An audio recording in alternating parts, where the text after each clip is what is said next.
Europe 1, il est 7h30. Maxime Switek. L'actualité en 3 titres avec un élu d'Orléans qui n'a pas digéré l'occupation d'une école primaire par des parents qui voulaient défendre des sans-papiers. Mesure de rétorsion, il annule la livraison de matériel informatique pour l'établissement.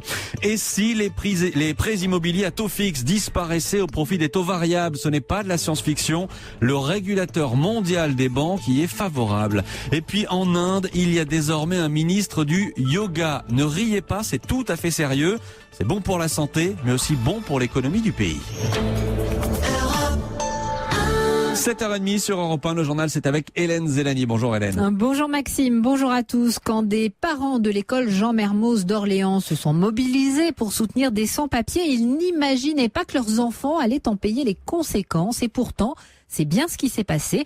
En guise de vengeance, le maire adjoint chargé de l'éducation a décidé d'annuler la livraison d'un matériel informatique high-tech prévu ces jours-ci. Sébastien Krebs, c'est une autre école qui va en profiter. Oui, et pourtant tout était prêt dans l'école Mermoz pour installer notamment une tablette tactile géante de la taille d'un tableau noir et un nouveau type de projecteur numérique.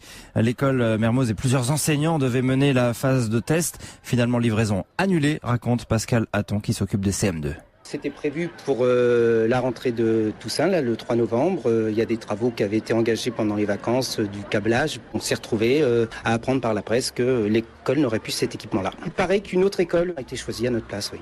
Et la raison, c'est donc la colère du maire adjoint chargé de l'éducation. Florian Montillot est furieux contre cette école depuis une soirée du mois dernier, lorsque des parents d'élèves et des associations ont occupé les classes un soir pour réclamer un hébergement d'urgence pour 2 enfants de l'école de famille qui dormaient dans la rue. Occuper, prendre en otage une école de la République pour une autre raison que d'ordre scolaire, c'est un acte anti-républicain. L'école est un sanctuaire dédié à l'éducation, à rien d'autre.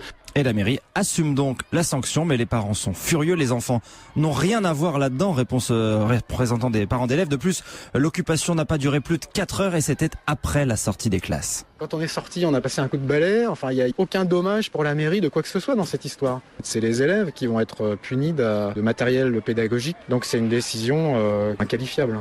Les enfants devront donc attendre l'année prochaine lorsque toutes les écoles de la ville seront une à une équipées. Sébastien Krebs, Nicolas Sarkozy.